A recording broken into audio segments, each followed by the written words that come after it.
संसद में 99 सीट जीतने के साथ ही राहुल गांधी को बड़ी जिम्मेवारी कांग्रेस दे सकती है। दरअसल पहली बार नरेंद्र मोदी के सामने कांग्रेस पार्टी का कोई लीडर विपक्ष के लीडर के भूमिका में होगा, यानी नेता विरोधी दल। संवैधानिक दर्जे पर राहुल गांधी के अलावा कौन बनेगा कांग्रेस की पसंद? राहुल गांधी नरेंद्र मोदी को अब सीधी टक्कर देंगे। जो राहुल गांधी का सपना था कि नरेंद्र मोदी को फेस टू फेस आमने सामने सवाल जवाब करें, वो अब हस्र इस लोकसभा में पूरा हो सकता है अगर कांग्रेस पार्टी राहुल गांधी को नेता विरोधी दल बना दे।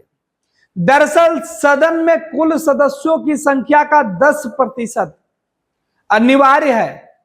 यह नियम है, जिस भी राजनीतिक दल को 10% जो है सदस्य चुन कर आएंगे कुल सदस्यों की, उसे ही नेता विरोधी दल का दर्जा मिलेगा।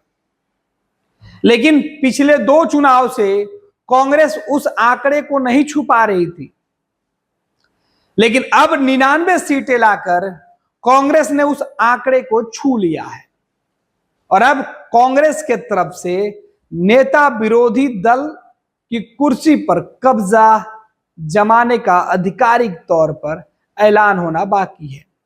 और इसके लिए आज कांग्रेस पार्टी दिल्ली में बैठक कर रही है।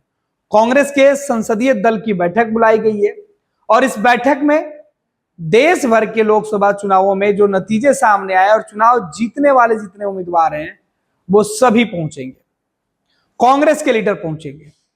कांग्रेस के नेता आज यह भी तय कर लेंगे कि सदन के अंदर नरेंद्र मोदी को बतौर प्रधानमंत्री बनने के बाद कौन सबसे ज्यादा जवाब देगा, कौन सरकार को घेरेगा। विपक्ष के तमाम राजनीतिक पार्टियों का मुखिया कौन होगा, विपक्ष के तरफ से सभी दलों के अगुवा के तौर पर संसद में नरेंद्र मोदी और एनडीए को कौन जवाब देगा, इसकी रूपरेखा तय होगी। और यह तब जिम्मेवारी मिली है जब देश में विपक्ष मजबूत हुआ है। राहुल गांधी कांग्रेस के सर्वमान्य नेता, इंडिया गठबंधन का सर्वमान्य नेता, देश की सियासत में बीजेपी के बाद सबसे बड़े विपक्ष की पार्टी के तौर पर कांग्रेस ने जीत हासिल की है। और ऐसे में कांग्रेस पार्टी के साथ विपक्ष के तमाम नेता, तमाम गठबंधन के साथी सदन के अंदर राहुल गांधी के इशारे पर सदन में सरकार की मुसीबत बढ़ाएंगे। यह देखना दिलचस्प होगा। दरअसल कांग्रेस पार्टी को अगर सदन में लीडर ऑफ ऑपोजिशन की जिम्मेवारी मिलती है तो कांग्रेस की तरफ से कौन वो चेहरे होंगे। दरअसल 2014 में मल्लिकार्जुन खड़गे जो है वो सत्तारूढ़ दल के अनुशंसा पर, उनके कृपा पात्र पर नेता विरोधी दल बने हुए थे, लेकिन टेक्निकली नहीं थे। 2019 के चुनाव में अधीर रंजन चौधरी, इस साल अधीर रंजन चौधरी चुनाव हार चुके हैं और मल्लिकार्जुन खड़गे राज्यसभा में हैं। तो लोकसभा में नेता विरोधी दल के लिए कौन अब वो प्रमुख चेहरा होगा कांग्रेस पार्टी के अंदर, वो देखा जा रहा है। सोनिया गांधी इस बार लोकसभा की मेंबर नहीं है। राहुल गांधी 2-2 सीट से चुनाव जीत चुके हैं। इंडिया गठबंधन की उन्होंने अगुवाई की और जिस तरीके से इंडिया गठबंधन को सफलता मिली है, इसका क्रेडिट कांग्रेस पार्टी राहुल गांधी को दे रही है। तो जाहिर सी बात है कि राहुल गांधी इस पद के लिए सबसे पहली पसंद कांग्रेस की हो सकते हैं। लेकिन सोचिए, राहुल गांधी क्या नरेंद्र मोदी को अब जवाब देंगे? दरअसल देश भर में पदयात्रा और यात्रा करके राहुल गांधी ने जो लोगों के बीच अपनी छवि बनाने का काम किया कि वो काफी गंभीर नेता है, अब वो नरेंद्र मोदी को किस तरीके से जवाब देंगे? और वो भी तब जब नरेंद्र मोदी प्रधानमंत्री के तौर पर, बतौर प्रधानमंत्री पहले से ज्यादा कमजोर हो चुके हैं। अब नरेंद्र मोदी को राहुल गांधी संसद में घेरेंगे और घेर कर उनका हिसाब किताब, सवाल जवाब, सफलता नाकामियों को गिनाएंगे। तो क्या कांग्रेस इस जिम्मेवारी को राहुल गांधी को देगी? इंडिया गठबंधन के सहयोगी राहुल गांधी के नाम पर सहमत होंगे? वो देखना होगा। आज का दिन इसलिए भी अहम है क्योंकि 9 जून को ही नरेंद्र मोदी सरकार का शपथ ग्रहण। मोदी जवाहरलाल नेहरू के बाद, पंडित जवाहरलाल नेहरू के बाद देश के दूसरे प्रधानमंत्री होंगे जो लगातार तीसरी दफे पीएम पद की शपथ लेंगे। इधर प्रधानमंत्री के तौर पर नरेंद्र मोदी शपथ लेंगे, दूसरी तरफ सदन बुलाने की दिशा में, सदन चलाने की दिशा में, सत्र बुलाने को लेकर भी मंथन होगी और जल्द ही देश में संसद का सत्र बुलाया जाएगा। और इसमें नई सरकार के गठन के बाद नए चुने हुए सदस्यों के शपथ ग्रहण से लेकर आने वाले दिनों के लिए, आने वाले सालों के लिए नरेंद्र मोदी के विजन की तस्वीरें दिखाई पड़ेगी। इसलिए यह सत्र बेहद ही महत्वपूर्ण है। तो दूसरे तरफ विपक्ष के नेता भी पहली बार आमने सामने होंगे चुनाव जीतने के बाद सदन के अंदर। यही वजह है कि इस बार सबकी निगाहें अगर प्रधानमंत्री के तौर पर नरेंद्र मोदी की ताकत पर होगी तो नेता विरोधी दल के तौर पर उस चेयर पर, उस कुर्सी पर, उस बेंच पर बैठने वाले चेहरे पर होगी।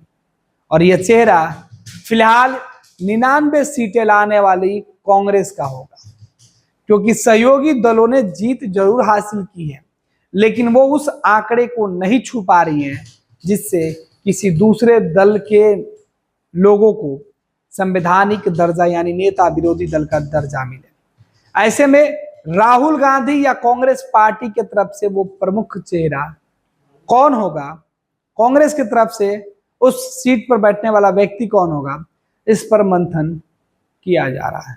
आज उस मंथन पर भी मुहर लगेगी।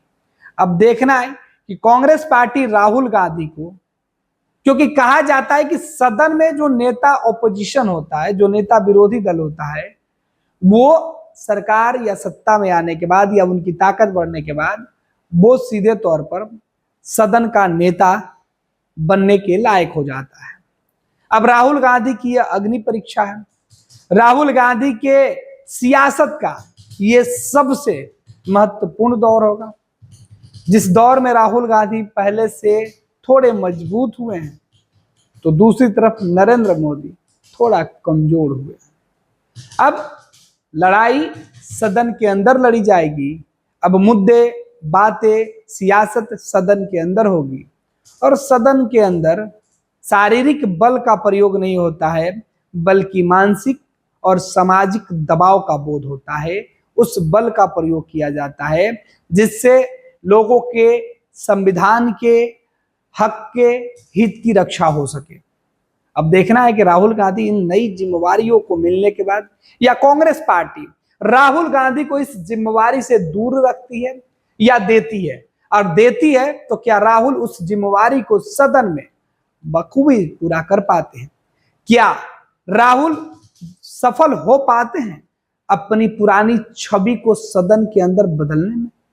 ये दिलचस्प होगा। बयानों का सिलसिला, बयानों के साथ साथ सरकार को घेरने की पूरी जिम्मेवारी, सदन चलाने की जिम्मेवारी सत्ता और विपक्ष दोनों को होती है। सरकार चलाने में जितना सत्ता पक्ष का योगदान होता है उतना विपक्ष का भी होता है, लेकिन ये केवल सदन के अंदर दीवालों पर लिखी हुई लाइनें होती हैं। दरअसल विपक्ष में बैठी पार्टियां सरकार और सदन चलाने में सहयोग तो करती हैं लेकिन अपने फायदे के अनुसार।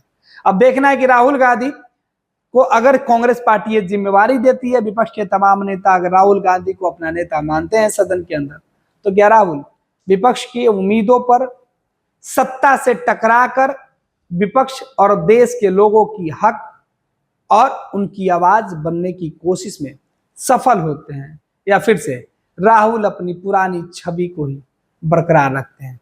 क्योंकि ये लड़ाई देश में जहां राहुल गांधी संविधान बचाने, आरक्षण बचाने और अन्य मुद्दों पर लड़ रहे थे, वहीं प्रधानमंत्री के तौर पर नरेंद्र मोदी जो चुनाव लड़ रहे थे, जो उन्होंने मुद्दा दिया था, उस मुद्दे पर लोगों ने समर्थन तो दिया, लेकिन उम्मीद से ज्यादा नहीं।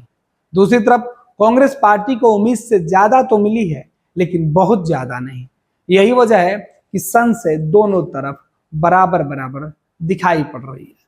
फिलहाल आज कांग्रेस की बैठक 9 जून को नरेंद्र मोदी सरकार के शपथ ग्रहण और उसके बाद नेता विरोधी दल चुनने की कवायद संसद के अंदर हर मोर्चे पर कांग्रेस के साथ साथ सत्ता पक्ष पर भी निगाहें टिकी होगी।